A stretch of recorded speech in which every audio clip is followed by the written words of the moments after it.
Hello everyone. तो चलिए आज हम लोग 6.5 का क्वेश्चन नंबर सॉल्व करेंगे। क्वेश्चन नंबर 1 6.5 प्रश्न नंबर 6.5 क्वेश्चन नंबर 1। देखिए क्वेश्चन नंबर 1 में क्या लिखा है कि पी क्यू आर एक समकोण त्रिभुज है। देखिए ये पी क्यू आर एक ये समकोण त्रिभुज है।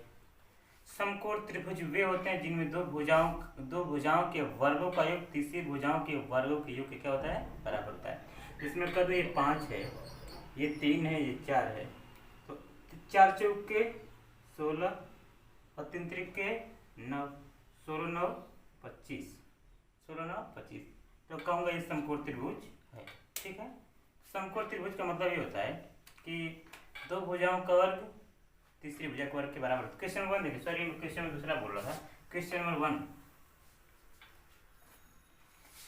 लिखा है कि निम्नलिखित में से कौन कौन समकोण त्रिभुज हैं। तो कोण बताना है 7 24 25। ध्यान दीजिएगा 7 24 ये 25 पहला है। दूसरा क्या लिखा है 3 8 60, 3 8 60।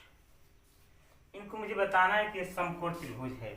तीसरा चौथा है 7 अभी मैं ये दो सॉल्व कर रहा हूँ। तो ये बताना है ये समकोण त्रिभुज है या नहीं। तो ध्यान दीजिएगा मैं सबसे बड़ी भुजा का वर्ग दोनों छोटी भुजाओं के वर्ग के योग के बराबर करता हूँ। 7 लेता हूँ, 7 गुणे 7 7 4, 24 गुणे 24। कैसे 60 से गुणा कर, देखिए भूल गए आप लोग 24 और 24 का 4 चौके 16 और क्या कर रहे हैं 2 चौके 8 और 2 चौके 8, तीनों गुणा करते हैं 2 चौके 8 2 चौके 8 8 16 16 1 17 हज़ार कितना है 1 2 दुना के 4 4 1 576 576। कैसे इसका इसमें और इसका इसमें गुणा कर देते थे और जो है कि बगल में इधर वाले इधर में गुणा कर 576 है। 24 24 हमें 576 576। 25 25 में 25 गुणे 25 बराबर 625। ध्यान दीजिएगा अगर इनका योग 625 के योग के बराबर तक करते हैं, यहाँ क्या है समकोण त्रिभुज है। तो 576 और ये 49 जोड़ लीजिए 9 6 15 और 7 4 11 1 12 5 6 देखिए 625 आ गया। यानी कि आप जो है कि 49 यानी कि 49 प्लस कितना 576 576 तो जब आप जोड़े हैं तो कितना आ गया 625। यानी कि इनका योग इस योग के क्या है बराबर है। तब कह देंगे यह एक समकोण त्रिभुज है। कहेंगे यह समकोण त्रिभुज है, यह समकोण त्रिभुज है। यानी कौन समकोण त्रिभुज होगा जिसमें दो भुजाओं के वर्गों का योग तीसरी भुजा क्या हो जाएगा बराबर समकोण त्रिभुज। तो पूछ रहा कर्ण जो सबसे बड़ी भुजा वही मेरी कर्ण हो जाएगी क्योंकि बड़ी भुजा का। तो कहते हैं कर्ण बराबर यहाँ पे क्या है मेरा 25 क्या है 25। ओके, क्या करना है आपको दो भुजाओं का वर्ग तीसरी भुजा का वर्ग के योग क्या होना है बराबर चाहिए। इसमें देखिए मैं 3 को लेता हूँ 3 गुणे 3 3 त्रिके 9, फिर 8 लेता हूँ 8 8 64, फिर 10 ले लेता हूँ 10 10 गुणे 10 10 कहाँ में। अब मैं क्या करता था इस दोनों का योग इसके योग के बराबर चाहिए। यह आ जाएगा 9 4 13 और 7 1 क्या इसके बराबर। इसको जब आप जोड़े हैं जब दोनों को जोड़े हैं तो किसके बराबर आया है नहीं। यहाँ पे दोनों को जब जोड़े हैं तो दोनों को जब इसको जोड़े कितना आता है 625 तीसरे के बराबर आ जा रहा है। दो को जोड़े तीसरे क्या आ जाए बराबर जाए। तो मैं कहूँगा कि यह समकोण त्रिभुज यह समकोण त्रिभुज नहीं है, समकोण त्रिभुज नहीं है। तो कर्ण कहाँ से बता पाएंगे पहले ही ऑलरेडी जानेंगे समकोण त्रिभुज नहीं है। तो क्वेश्चन नंबर फर्स्ट सेकेंड अब थर्ड पर चलते हैं। ये क्वेश्चन नंबर पहले का चल रहा है, इसको नोट करना चाहते हैं नोट कर लीजिए। चलिए तीसरा ऑप्शन इसका देखिए। तीसरा ऑप्शन में ये है कि 50 80 100 यहाँ पे 13 12 5। ठीक है, चलिए इसको देखिए। सबसे छोटे वैल्यू लिए 50, 50 गुणे 50 2500। 8 ले लीजिए 80, 80 गुणे 80 बराबर 8 8 है 6400। इसको लीजिए 100, 100 गुणे 100 बराबर 10,000।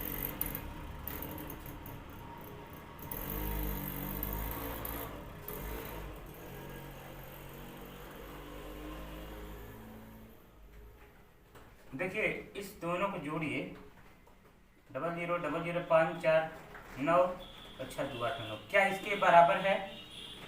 बराबर है?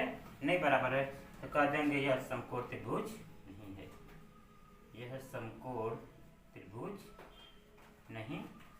ठीक है, समकोण त्रिभुज कौन होते हैं? जो दोनों को जोड़ने के बाद वर्ग में जोड़ेंगे और तीसरे लेके क्या हो जाते हैं? बराबर जाते हैं, तो समकोण त्रिभुज होंगे। नहीं बराबर हुआ नहीं होंगे। इसमें देखिए छोटा छोटा पढ़ लीजिए, इसको तो कोई बात नहीं। 12 ये दोनों छोटे हैं, 12 गुणे 12 कितना? 12 बराबर है 144, 5 5 बचे 25, 13 13 गुणे 13 कितना आ गया? 169 ही आ जाएगा। 5 4 9 और 4 2 6 169। देखिए क्या आ गया? बराबर आ गया ना। कहेंगे यह समकोण त्रिभुज है। चौथा, ये तीसरा, यह समकोण त्रिभुज है, यह समकोण त्रिभुज है। कोण क्या हो जाएगा? सबसे बड़ी भुजा 13, कोण बराबर 13। समझ बता रही मेरी, है ना? चलिए, तो ऐसे मेरा प्रश्न नंबर 1 सॉल्व हो गया। नोट करना चाहते हैं नोट कर लीजिए।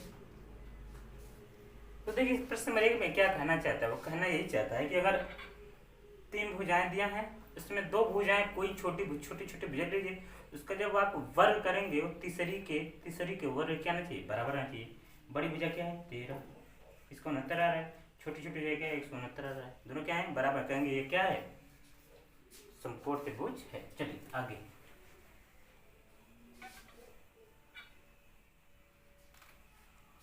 क्वेश्चन नंबर 2 ध्यान दीजिए। क्वेश्चन नंबर 2 में लिखा है कि पी क्यू आर एक समकोण त्रिभुज है। ध्यान दीजिएगा, बड़े मजेदार सवाल है। पी क्यू आर एक समकोण त्रिभुज। समकोण त्रिभुज ये होते हैं कम से कम एक कोण 90 डिग्री होना चाहिए। ठीक है, एक कोण 100% 90 हुआ, ये मैं 90 डिग्री मान लेता हूँ। जिसका कोण पी समकोण कहा भी है, समकोण पी समकोण है। ठीक है, कह रहा है कि क्यू आर तथा यम, क्यू आर यम बिंदु पर इस प्रकार लंब है। देखिए पी आर है, क्यू आर नहीं है, क्यू आर। अच्छा ये पी एम है, एक क्या है? पी एम लंब है क्यू आर, ये ऐसे है, ये दिया मुझे पी एम यानी ये वाली भुजा लंब है क्यू आर पर, क्यू आर पर। तो क्यू आर पर ये भी 90 डिग्री हो जाएगा, ये भी 90 डिग्री रह जाएगा, लंब है। तो मुझे सिद्ध करना है कि पी एम का स्क्वायर बराबर Q M into M. Very simple, ध्यान देना आपको है कि इसको तो मैं लिख सकता हूँ पी एम, इसको मैं लिख सकता हूँ पी एम बराबर क्यू एम। एम आर को इधर ला दीजिए, एम आर। अब पी एम को इधर पी एम ले लीजिए। नहीं समझे आप? पी एम गुड़े पी एम ले दीजिए, पी एम गुड़े पी एम बराबर क्यू एम गुड़े एम। नहीं लिखेंगे तभी कम से मैं समझना चाहता हूँ। आपको 2 पी एम चाहिए, कि 2 पी एम चाहिए। आप 2 त्रिभुज में, ऐसे 2 त्रिभुज में चलिए जिसमें 2 बार पी एम आ जाए, 2 त्रिभुज में। अब देखिए अगर हम चलेंगे, मुझे सिद्ध ये करना है, ये सिद्ध करना है। ठीक है, हम क्या कर रहे हैं?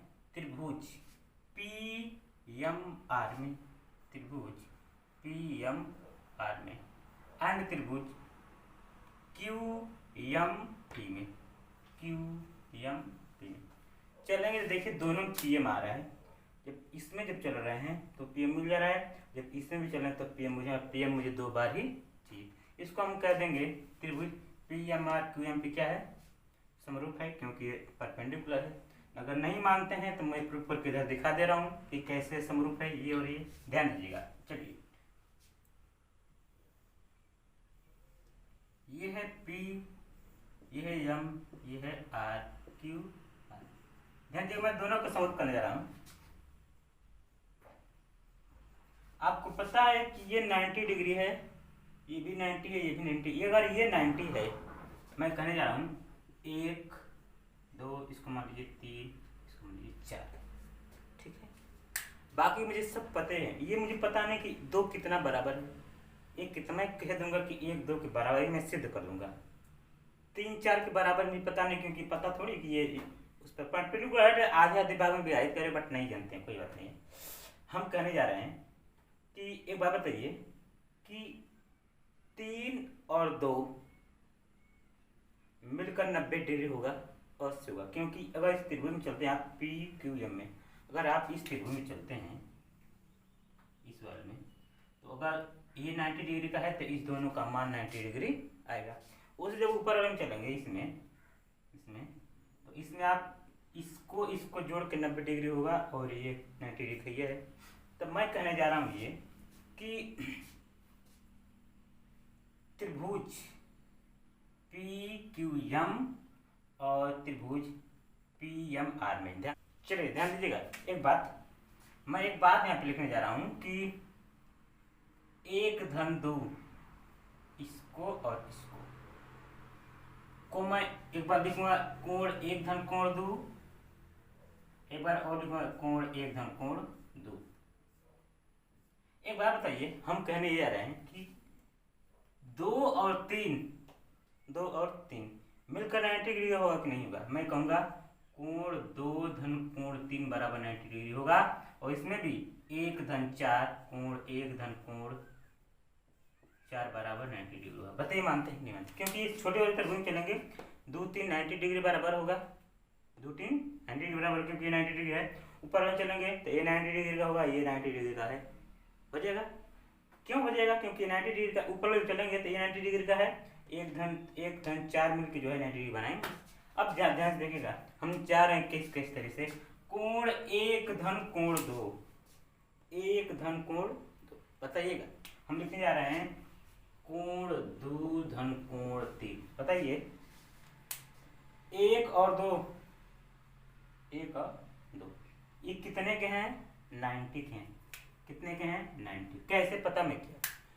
ये 90 भाई, कोण 1 और कोण 2 90 के ही होंगे, क्योंकि ये त्रिभुज बड़ा सा है। इस त्रिभुज में 3 और 4 मिलकर 90 डिग्री ऑलरेडी दिया है, ये 90 डिग्री में चाहिए, और ये मिलकर 90 डिग्री होंगी।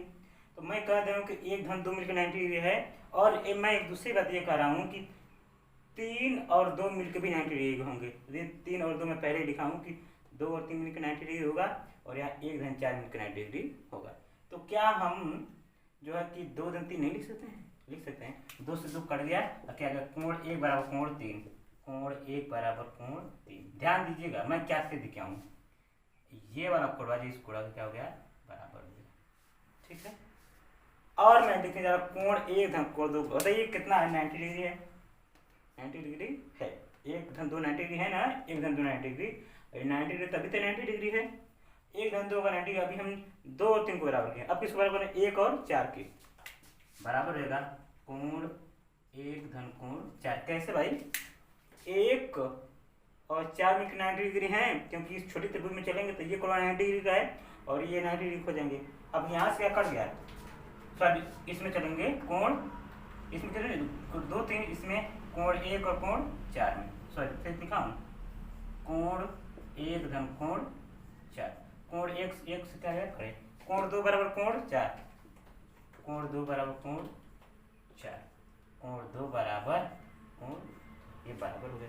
बताइए बड़े वाले में हम दोनों त्रिभुज में चल रहे हैं, 2 इस 4 के बराबर है। जब इसमें चल रहे हैं तो 2 मिल रहा है, और जब इसमें चल रहा है तो 4 मिल रहा है।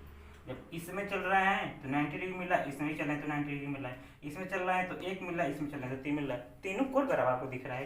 ये तो मैं वैसे आपको समझाने की कोशिश की हूँ, आप जान जाएं, है ना। ये लंब है। अब हम इसके बाद हर जगह लिख देंगे, फिर PQR QMP क्या है? समरूप है। ठीक है।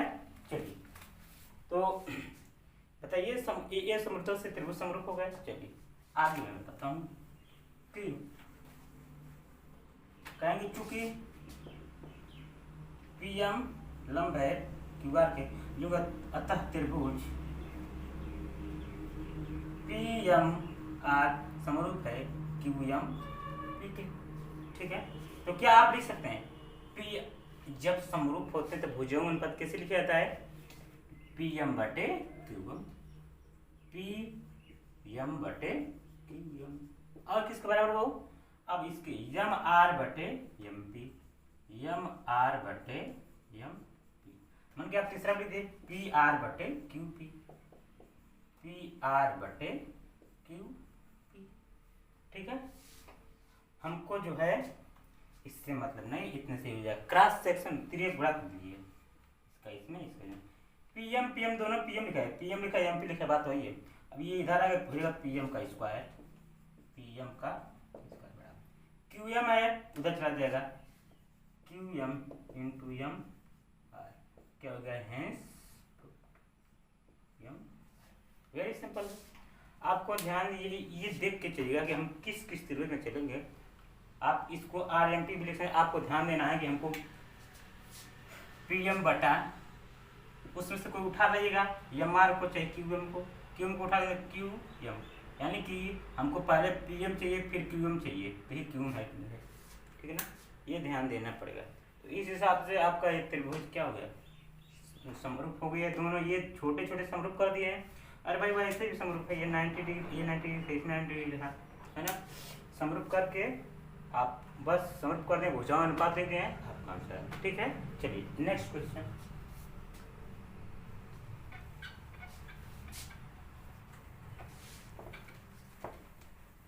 क्वेश्चन नंबर जो है कि थर्ड ए कह रहा है, बड़ा ही सिंपल है ना, कि एक समकोण त्रिभुज ए बी सी डी में ध्यान दीजिएगा।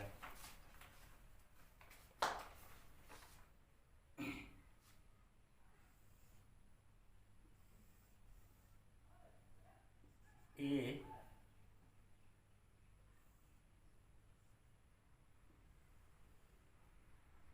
डी सी बी, ये 90 डिग्री दिया है, और ए बी डी जिसका कोण ए समकोण ये 90 डिग्री का है। एकदम वही त्रिभुज ये भी जो पिछले बनाया था। ए सी लंब है बी डी पर, तो वही काम है, ए सी लंब है बी डी पर। ठीक है, तो आपको सिद्ध बहुत सारी चीज करना है। पहला सिद्ध क्या करना है? ए बी का स्क्वायर बराबर B C into B D. मैं कह दूंगा B C A and B A D, B A D. ध्यान दीजिएगा, आपको ए बी दो बार चाहिए। ठीक है, पहले ए बी स्क्वायर नहीं सिद्ध करना है, पहला हम क्या लिखा है? ए बी का square B C into B D. ठीक है, ध्यान दीजिए। तब हमको ए बी दो बार चाहिए, इसका मतलब हम ऐसे चलेंगे इस त्रिभुज में। देखिएगा ए बी, तो ए बी कैसे, इसमें दो बार ए बी आना चाहिए। अगर हम मतलब इस छोटे में चल दे रहे हैं बी सी ए, एक बार छोटे में चल दे रहे हैं। ठीक है, बी सी एक बार छोटे में चल दे रहे हैं, एक बार और हमको बी चाहिए, तो मैं कहूँगा B A D, B A D. दोनों त्रिभुज में चलते रहे, और यहाँ पे हम कह देंगे कि चूंकि ए सी लंब है बी डी, पिछले सवाल के अनुसार, तो बी सी ए समरूप त्रिभुज त्रिभुज त्रिभुज बी सी ए समरूप है त्रिभुज बी ए। पिछले अनुसार भी अब क्या करेंगे, उसको वैसे समरूप कर देंगे। अब देखिएगा बी सी बटे बी ए, बी सी बटे बी ए बराबर क्या? सी ए बटे ए डी, सी ए बटे ए डी बराबर क्या? बी ए बटे बी डी, बी ए बटे बी डी। ध्यान दीजिए, हमको क्या चाहिए? बी सी बटे ए बी, बी सी बटे ए बी यहाँ लिखा है, और क्या ए बी बटे बी डी, ये मुझे नहीं चाहिए, इसकी जरूरत नहीं। अब मैं तिर्यक यहाँ गुणा कर दूंगा, इसका इधर इसका इधर, बी ए को उधर लेके चाहिए, ए बी हो जाएगा। ये ए बी लिखा है, ए बी लिखा है, ए बी का वर्ग हो जाएगा, यानी कि जगह ए बी का वर्ग बराबर क्या बी सी और चलेगी इधर B C into B D, ये आपका हो गया hence proof. Hence very simple, very simple. Note कर लीजिए अगला सवाल। दूसरा इसमें लिखा है, मिटा दे रहे हैं इसको, कि दूसरा में ये लिखा है कि AC का स्क्वायर बराबर BC इंटू DC का लिखा है। BC का BCA सॉरी AC का स्क्वायर बराबर BC इंटू DC।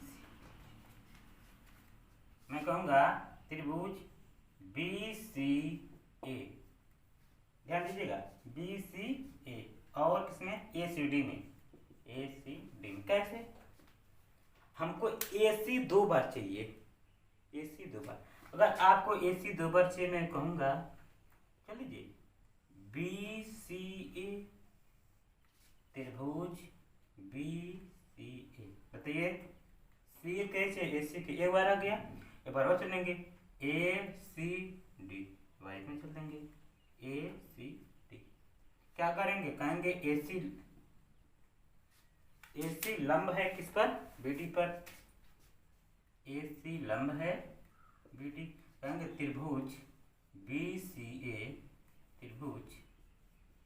BCA समरूप है त्रिभुज ACD के। लिख देंगे BC बटे AC बराबर किसके, CA बटे CD बराबर किसके, BA बटे AD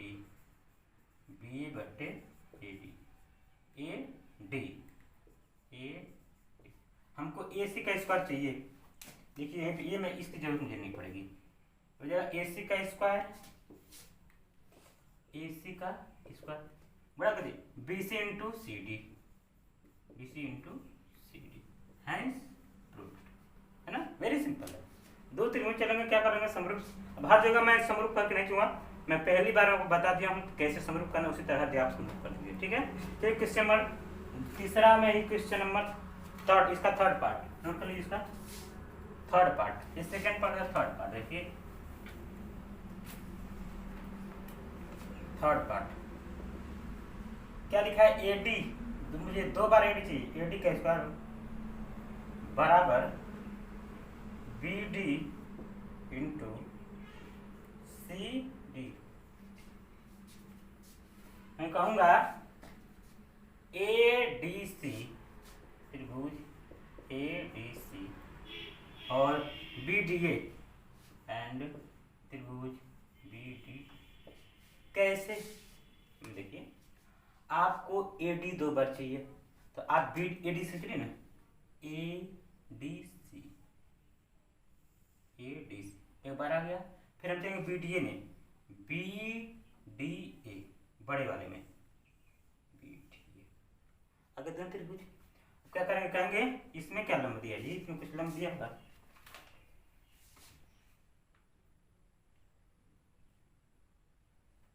ओह सब में वही बात है ना। क्या लिखा है, AC लंब है BD, सब पर हम ध्यान देंगे। AC लंब है BD पर, ये हर जगह लिखा, हम कुछ और सोचते हैं समझ लगे हैं, सही नहीं किया है ना। तो क्या है इसमें कि ADC किसके समरूप, ADC बराबर क्या लेना हमको, AD बराबर BD इंटू CD, ठीक है। क्या करेंगे, BD इंटू CD। ये देखिए अब तो हम लिख दिए त्रिभुज ये और ये, अब समरूप करना है, तो समरूप आपको बताएं पीछे उसी तरीके से हम करेंगे त्रिभुज, कहेंगे क्योंकि AC लंब है BD पर, तो कह देंगे कि त्रिभुज ADC समरूप हो गया त्रिभुज BDA। ये समरूप रहता तो लिखते हैं फटाफट AD बटे BD बराबर किसके, DC बटे DA बराबर किसके, AC बटे BA। आपको करना क्या, AD ए डी, देखिए यह खत्म, कोई मतलब नहीं, ए डी स्क्वायर हो जाएगा ये बराबर B D into C D. ये बी डी है, B D into D C को मैं सी डी लिख सकता हूँ, सी डी का हैंस। कितना सिंपल सिंपल सवाल है ना, नोट करिए। क्या करना है इसमें, बस आपको किसी भी तरीके से ऐसा आपको त्रिभुज लेना है, उसमें आप इसको पहले तोड़ के हरा लिया करेगी। ये ए डी गुणे, ध्यान दीजिएगा, ए डी गुणे ए डी बराबर क्या है, B D into C D. आप किसी भी तरीके से ए डी को उधर भेज दिया करिए, ए डी बराबर यहां से आप किसी को उठा ले इधर, मैं कह सी डी कम कर दो, ध्यान दीजिए, मगर मैं बी डी को लाता हूँ, बी डी इधर क्या हो गया, सी डी बटे डी। तो ध्यान दीजिएगा, अब ए डी बटे बी डी अगर तो हमको ए डी कोई और ले लेंगे, ए डी सी बच रहा है, सी, फिर बी डी, अब बी डी आ गया तो ए बचेगा, तो त्रिभुज कंफर्म कर लेंगे, बी डी चल देंगे, आराम से हो जाएगा। ठीक है, ये भी ध्यान देना है, इसको नोट करिए।